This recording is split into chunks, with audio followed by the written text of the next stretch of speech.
Hi everybody, this is Matt Breckwald, welcoming you back to the Off-Farm Income Podcast, episode number 2.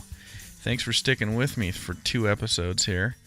Today we've got a really exciting interview, and I want to kind of preface that with a little discussion about our Off-Farm Income Podcast here. So, this podcast, it's about agriculture, entrepreneurialism, lifestyle, the ultimate lifestyle, that is, of agriculture.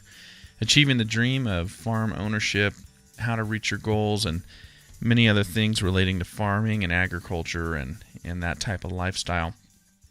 And ag service businesses are a really big part or a really big focus of this podcast. And of course, the idea for this podcast came out of my own ag service business, the Idaho Gopher Control Company. And that's what led me into wanting to talk to other business owners who do the same thing and give you that information to help you achieve that going forward in your entrepreneurial ventures. But with that said, I want to preface this podcast by letting you know that there are varying levels of entrepreneurialism out there. And one of those jobs that is kind of quasi-entrepreneurial, in my opinion, I've always thought, is that of being a crop advisor. That quote-unquote job has always stood out to me as being partially entrepreneurial because it allows you to be very innovative. You need to have a willingness to work very hard. You need to develop your level of expertise. You need to develop relationships with people. You need to network. You have a lot of autonomy, and with that said, you're still backed up by a company. And really, your performance and your income and your level of success are all dictated by those different factors, which is a lot like owning your own company, owning your own business, with the backup of having a company behind you. But certainly your salary or your income for the year is not set. It's all incumbent upon how well you put all those different factors together and how you present your whole package to your customers and to your company. So with that said, today we are interviewing an expert in this industry named Allan Romander. And I'm going to turn it over to the main interview with Allan and explain and introduce him to you as we get started on this podcast. So thank you for joining us. Hey everybody, this is Matt, and today we've got a very special guest, Allan Romander, who is the chair of the International Certified Crop Advisor Board. Now, the ICCA board is a certification entity of the American Society of Agronomy. And full disclosure, I have the opportunity to interview Allan because Allan is my uncle and has been for 27 years. Is that right? That's correct. That's correct. So 27 years. And early on when I got done with college, I actually worked for Allan at Western Farm Service in Vernalis, California, as well as the rest of the pest control advisors there. And so a long history of discussing agriculture with Allan. So today, we're going to talk just a little bit about kind of a semi-entrepreneurial area of agriculture and an area that people might have an interest in, and that is the area of crop advising. And we're going to talk about becoming a certified crop advisor as well. So I'll introduce you all to Allan, and we'll start there. Allan, can you tell us a little bit about you personally? Well, thank you, Matt. That's a great introduction, and thank you for this opportunity. Life for me in agriculture is kind of difficult to really explain because I was not raised on a ranch. Actually, I was raised in an urban environment down the peninsula from San Francisco from about right from the end of World War II through my high school years up to 1959. The last 2 years of my high school experience, I was very fortunate to have had the opportunity to work on a cattle ranch during the summer at a ranch called Hidden Valley Ranch in A-Rock, Oregon, little town in the southeast corner of Oregon. Which ironically is only about an hour from where we're sitting right now. Yeah, exactly. Every time I go by, it's kind of a rush of old memories, even though that experience was over 55 years ago. Sure. Um, Actually, when I got out of high school, I was kind of in a quandary as to what I was going to study. Um, but it took a couple of years to discover that my real interest was actually in agriculture. And at that point, then after squandering a couple of years in college, I wound up down at Cal Poly Pomona. I wound up there because that's where my aunt and uncle lived. It's funny kind of how people follow their family. But my studies were in animal science, going back again to my cattle days, cattle ranching days in the late 50s. Anyway, when I graduated with a degree in animal science, there weren't a whole lot of opportunities available in that field, and I wasn't intending to go on to postgraduate studies either in veterinary medicine or any of those other associated careers. But I was fortunate to land a job with H.J. Heinz Company in Stockton, California. And they were a company obviously dedicated to buying raw produce, principally processing tomatoes and pickling cucumbers. And I began an 11-year career with Heinz upon graduation. Now, when I graduated, I had no experience in agronomy other than having had a couple of good courses in agronomy while taking my animal science degree. So what I learned in agronomy was really from experience, from listening to others, studying what others told me. Anywhere I could pick up information, that's where I developed my understanding of agronomy. So it's kind of an offhanded way to become an agronomist, but it worked for me. Sure. And so where has that taken you since then? Well, 11 years with Heinz, which included 5 years in Michigan, led me to a job as a crop consultant for a company called Schmid Soil Service in Manteca, California. That was a company that only lasted a couple of years after I became associated with them. And then a couple other fellows and myself from that company set off to do essentially what the company we had been working for was doing. And that was at a time when interest rates were extraordinarily high. This was the late 70s, early 80s. And it was very hard to be an entrepreneur during that time because if you don't have the money, you have to borrow it. And at such extraordinarily high interest rates, it's pretty difficult to maintain a business. Sure. So following that experience, I went on to work for Western Farm Service, which at the time was owned by Shell Oil Company. Shortly after I joined Western Farm Service, the company was bought up by an investment group headed by one man. So, and that was really what I would call the heyday of my experience with Western Farm Service. Sadly, that experience only lasted about 3 years. And he sold Western Farm Service to a very large company called Agrium, which is a fertilizer manufacturing company based in Calgary, Alberta. We continued, they continued to call us Western Farm Service until about 1999 when they bought out United Agri Products. And at that time, all retail outlets in the Agrium retail chain were converted to crop production services.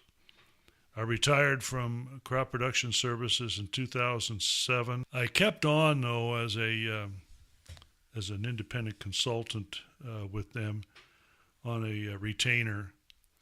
But at the same time, I was also doing a lot of work for the Certified Crop Advisor program. I joined the California board in 2004, became chair of that board in 2009, and then was elevated to the North American Certified Crop Advisor board, and became vice chair in 2013.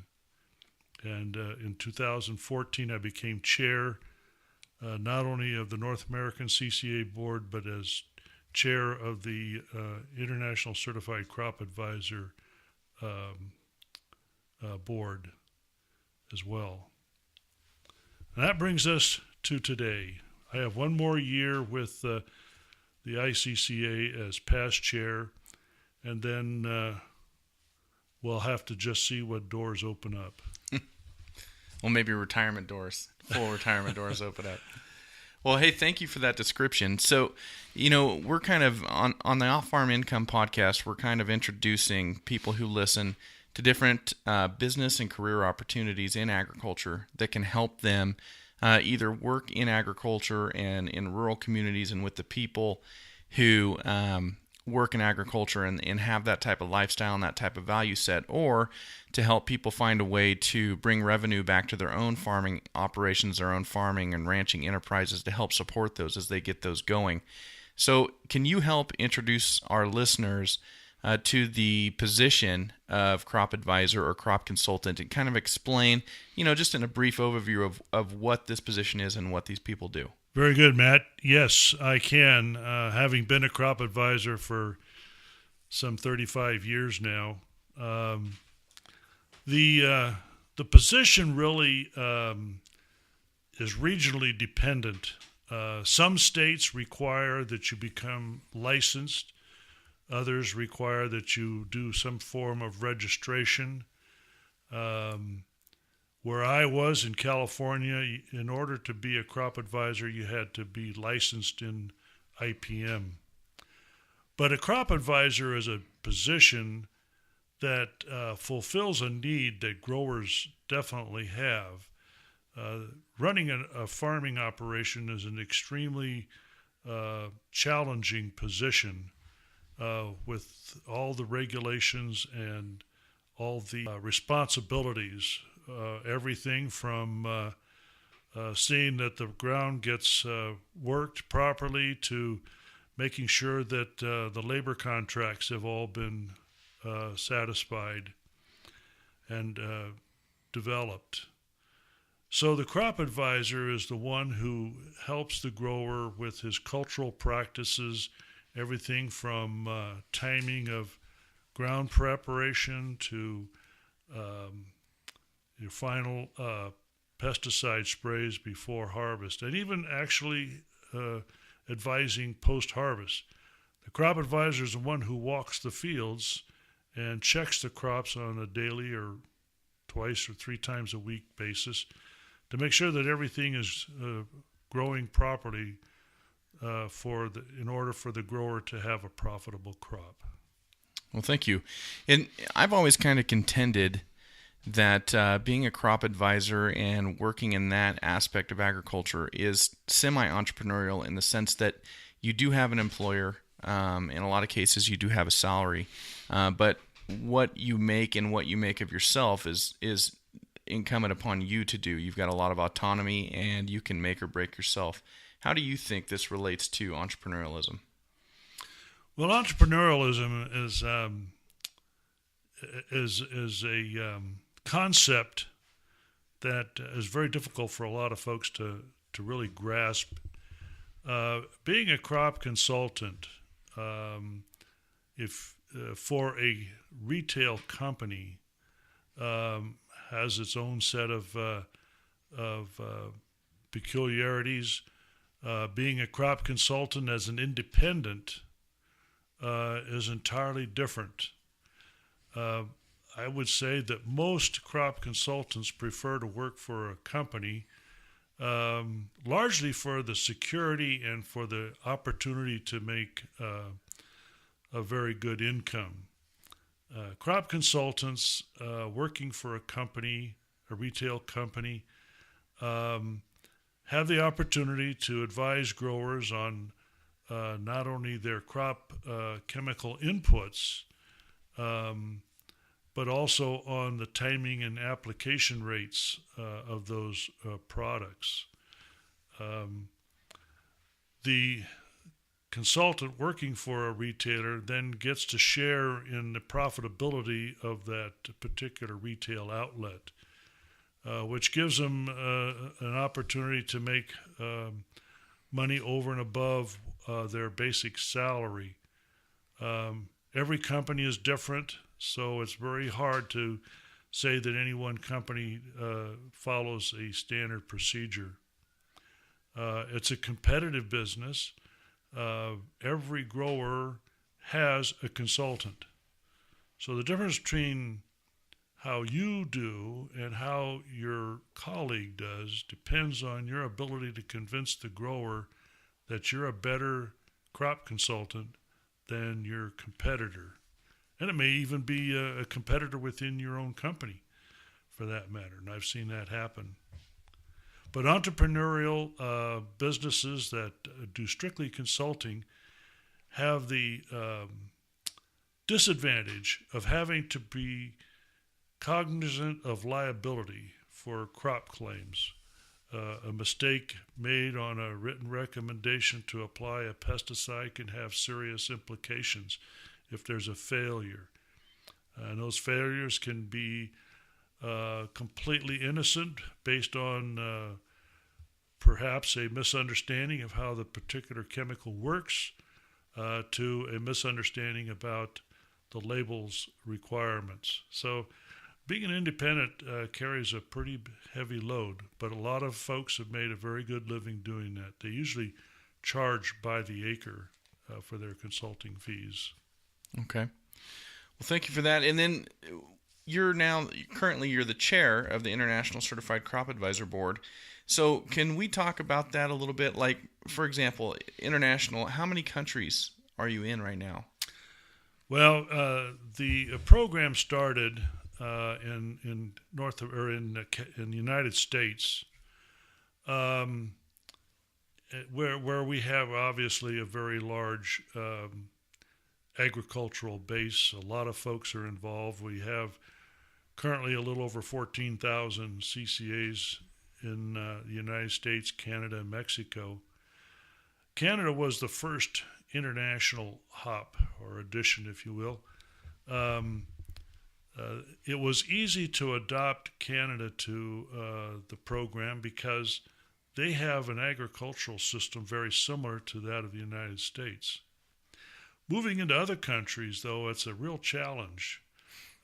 We did establish a program in India, but unfortunately, and I really don't know the reasons why, other than that it occurred, but in India, they have some problems accepting the fact that the Certified Crop Advisor program is an American program. But they also misunderstood the concept of what a certified crop advisor is. Later we learned that they thought it was an educational program and not a certification program. So there was some loss in translation there. And of course the program has died in India. We have moved into Mexico. We have about 50 certified crop advisors now in Mexico, and I was just down in Mexico City helping to establish a business entity under which the Mexican CCA program can operate. We think we have learned a lot of lessons from the past, and that will become a successful entity, which could expand then nicely into Central and South America. So do these expansions into other countries, do they or will they create opportunities for people who are interested in working in agriculture internationally, like, say, an American student? Yes, I think there is. the obvious thing is that we've got to get some programs going in other countries. I think Brazil and Argentina are two countries that offer some great opportunities for Americans who wish to emigrate to those countries.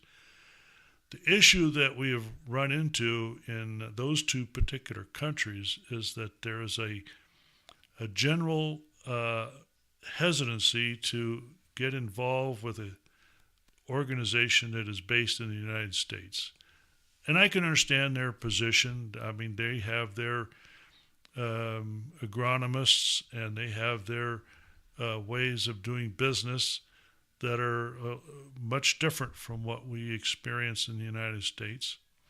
Although the company that I retired from, Crop Production Services, has a retail entity based in Buenos Aires called ASP. That stands for Agro Servicio Pompones. And they have outlets throughout Argentina. There are a few in Brazil and Paraguay. And of course, now they're getting very involved in Chile. But that would definitely be an opportunity. If you have a good understanding of Spanish, I'm sure that your skills would be welcome down there. Okay. Well, and keeping on the topic of current or even future crop advisors or somebody who wants to pursue this profession, why would they want to become a certified crop advisor over just going into the field and working in it without that certification? Well, I think one of the important things to remember is that all states have some form of regulatory entity that governs crop advisors. And one of the things that the CCA program has done very effectively has been able to bring the Certified Crop Advisor program to the attention of those regulatory agencies within each of the 50 states. And becoming a certified crop advisor demonstrates that you have a full knowledge of not only of crop nutrient demands and uptakes, but you also have a good understanding of soil and water relationships, integrated pest management, and crop management. Those are all skills that have been demonstrated through testing of your knowledge to become a certified crop advisor. The various state agencies recognize that and are actually looking to crop advisors being certified through the CCA program. So then if somebody receives this certification and they become a certified crop advisor, is there an advantage to them when they're going out into the career field and trying to obtain a position? Oh, absolutely. Most of the retail companies now require that you be a certified crop advisor. If you're coming right out of school and have not become certified, the companies that hire you will probably give you a specified amount of time to become certified. Many of the ag schools today are beginning to incorporate training specific to becoming a certified crop advisor, so that a student could actually become certified by having passed the exams. There's two exams, an international board exam and then either a state or regional board exam that follows. Once a student has passed those exams, then he needs to become experienced in being a crop advisor. With a college degree, you need 2 years of experience, and that can be garnered by going to work for a company and letting you work for the 2 years that it takes to become a fully certified crop advisor. The International Certified Crop Advisor Program keeps in touch with those CCA candidates. That's what we call them, and lets the student or CCA candidate update his work experience as he progresses to becoming a fully certified CCA. So are there study guides out there to help people in passing these exams, especially those people who are not in college currently and going to be taking it, but maybe have been out of the education realm for a while, and they're going to go back and try and obtain this certification? Yes, there are. And when I took the program started in 1993, and I took my exam in 1994. Well, that was some 40 years after I'd graduated from college. So my my exposure was pretty. My exposure to academic scene was pretty long in history. But on the first try, I was able to pass the both exams, the international and the state board exam. But I didn't have the benefit of a study guide. The ICCA has seen fit to prepare one with the help of the International Plant Nutrition Institute, and have developed a very good study guide for the international exam. The international exam is very challenging. It takes a good 2 hours to take the exam, and it covers all the basics of plant nutrition, crop management, soil and water management, and IPM.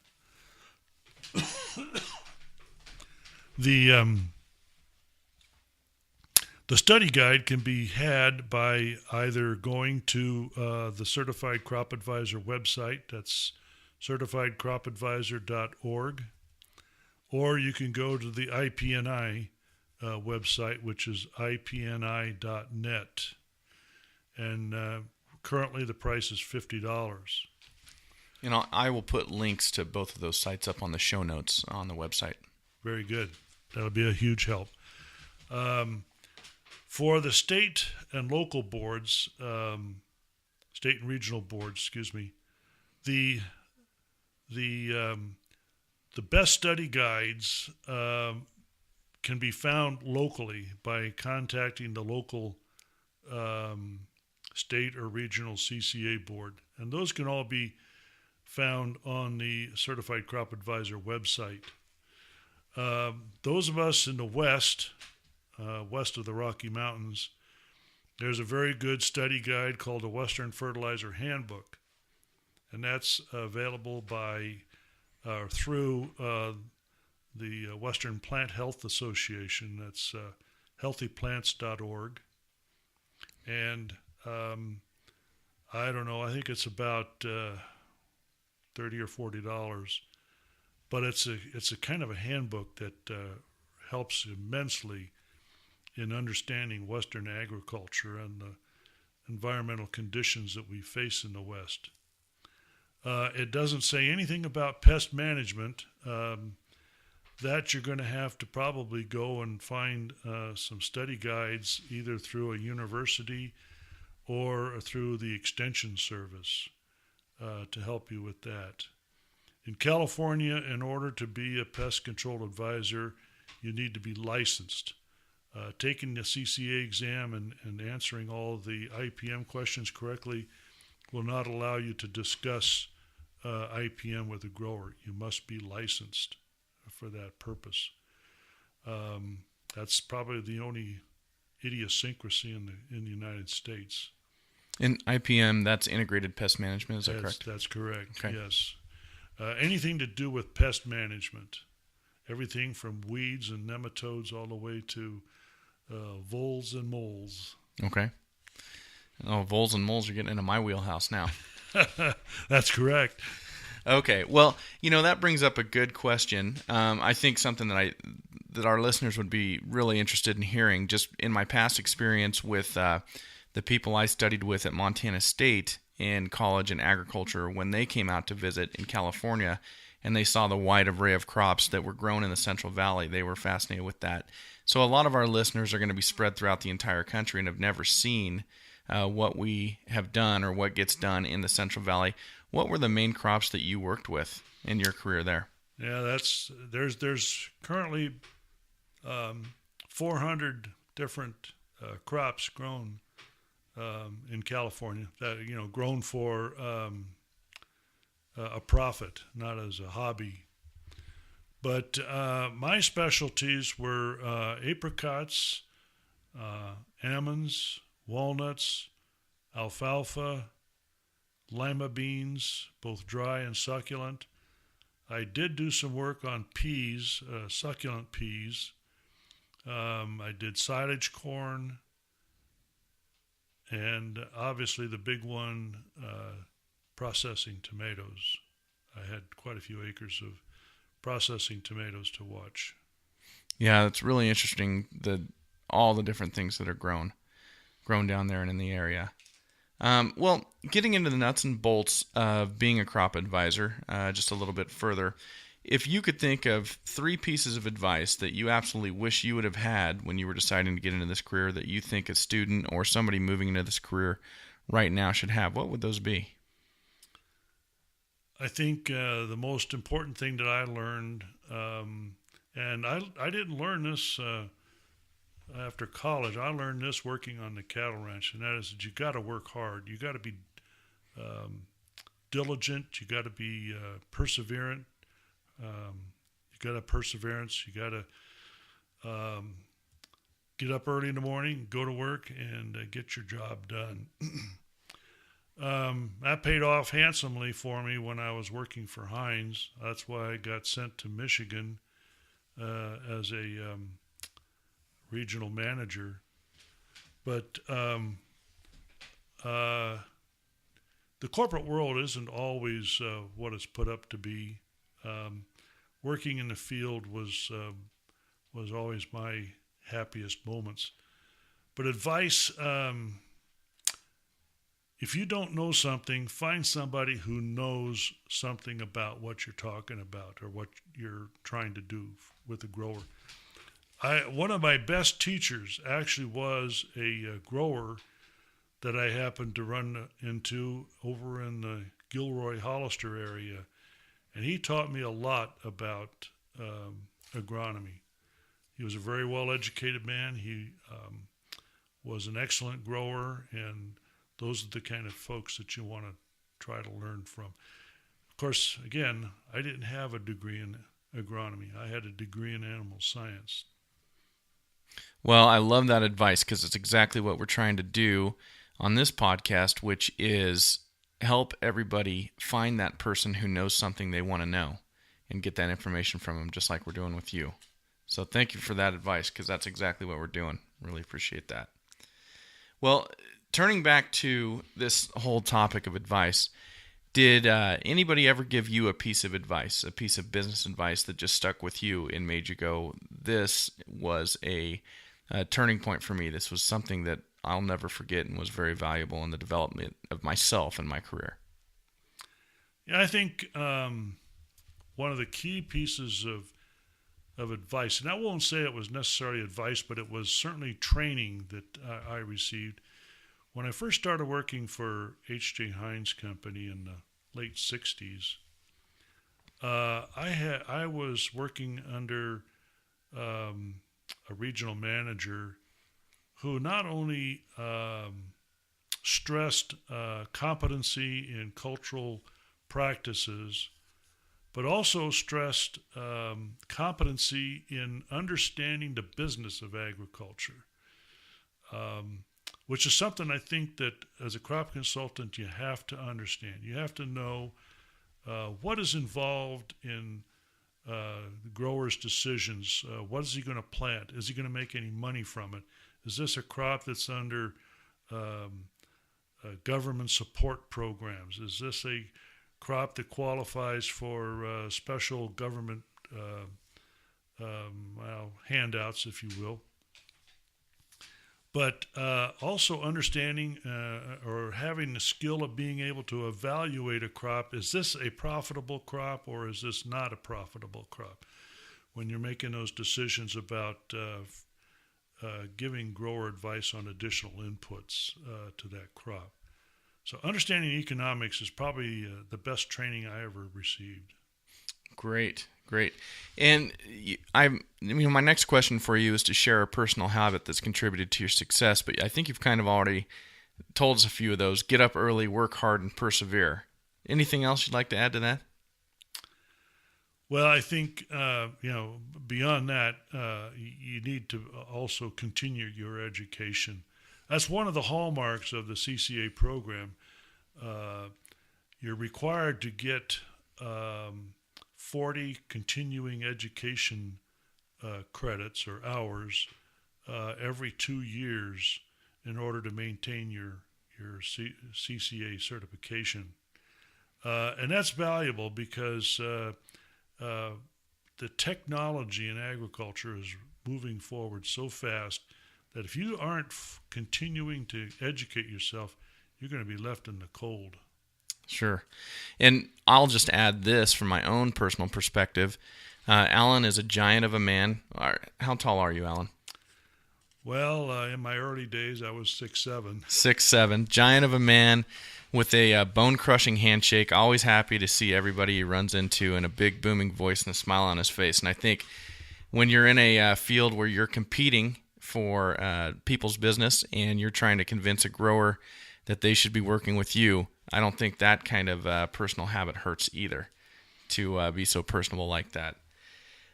Well, moving on, can you recommend a book for anybody who's interested in going in this direction? Something that you've read or that you know about that might really contribute to somebody in making themselves more marketable? Well, I would think that I would have to say that the Western Fertilizer Handbook was probably the best single source of information. Hi, everybody. Just breaking in here really quick. Allan recommended the Western Fertilizer Handbook. I went on to Amazon.com and I found that. It is there on Amazon.com. And for a brand new version, it costs $44.60. I'm going to have a link to this book through Amazon and through our affiliate link, both in the show notes for Allan's podcast interview, as well as on our recommended reading and listening page of the Off-Farm Income website, offincome.com. And as always, if you can click through our site to purchase this book, you go a long ways towards supporting the podcast and the information you're receiving here. So thank you in advance, and good luck. Enjoy the book. But again, that is regionally specific to the West. I couldn't tell you a book that would be appropriate, such as that, to the Midwest or the East. You're talking about entirely different environmental conditions. But there is a source of materials that you can go to that's a great source. This is put out by an organization called the International Plant Nutrition Institute. And if you go to their website, ipni.net, there's a whole slew of books that are rather specific to topics. So it may be several books, but there may be some general books on not necessarily crop consulting, but on agronomy principles. And if a book like that can be extremely valuable to a person.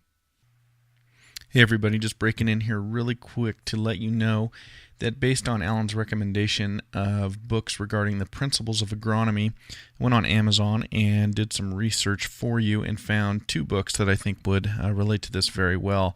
One is titled Perspectives for Agronomy, Adopting Ecological Principles and Managing Resource Use, and that costs $256.94. So that is not your typical $8.95 book. And the other one is Principles of Field Crop Production, the 4th edition. And to buy that book is $155.77.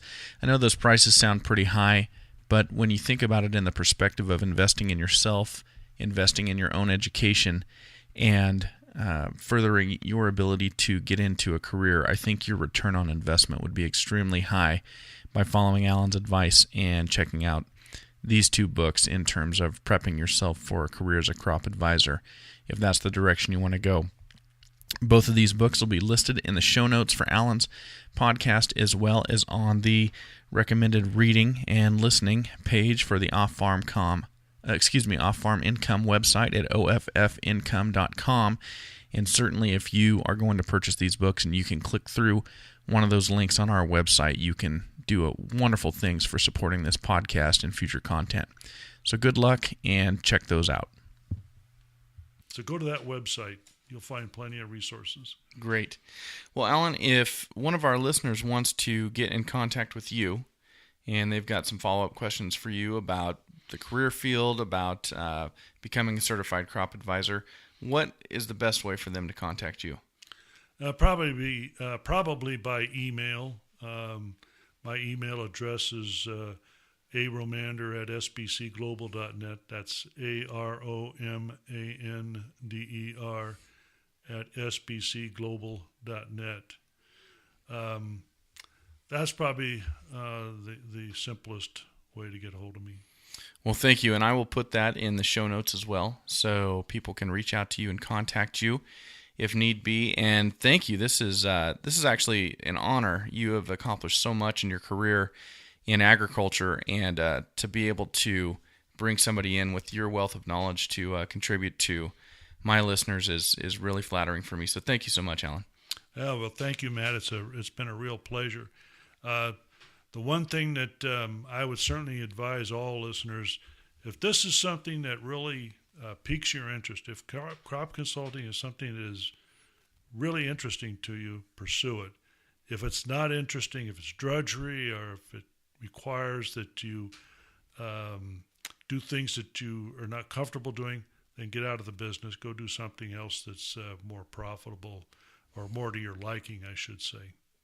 Well, that's another good piece of advice, and I agree with that completely. If it's drudgery and it's difficult to get up and do it every day, then it's probably just not the right fit.